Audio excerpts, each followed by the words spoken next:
اسکیس زدن در طراحی فیگور. طراحی اسکیس آناتومی یا طراحی حالت. برای طراحی حالت یا طراحی سریع تناسبات اهمیت زیادی دارند. اندازه دست تا لگنه که تو طراحی حالت ممکنه یکم تغییر کنه، چون بدن حالتهای مختلفی به خودش میگیره. رساندن حالت بدن خیلی مهمه.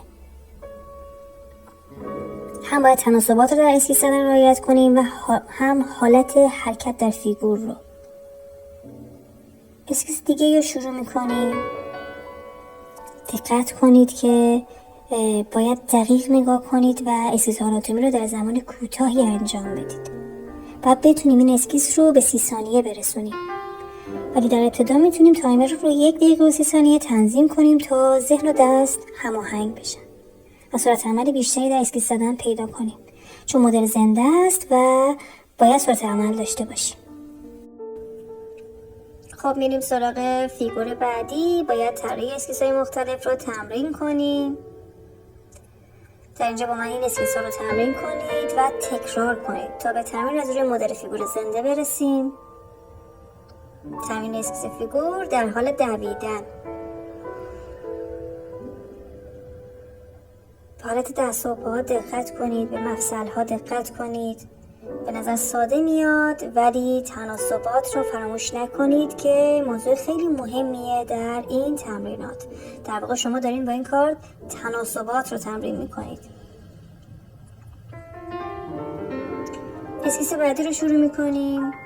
فیگور در حالت دراز کشیدن رو، حالت کلی بدن رو اول میکشیم و بعد خیلی سریع میریم سراغ پاها و دست ها. باید زمان رو تنظیم کنید تا بتونید فکر و دستتون رو هماهنگ کنید. سرعت عمل اینجا خیلی مهمه.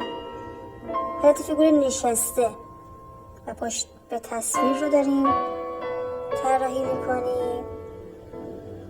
حالت فیگور در پرسپکتیو قرار داره. به این موضوعات دقت کنید.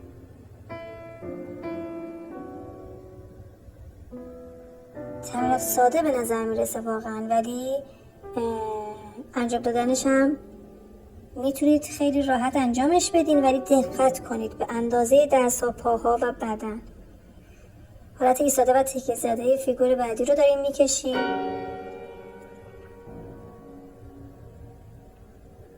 پاهای روی هم اومده رو تمرین رو تکرار کنید تا به قدرت سریع اسکیس زدن برسید.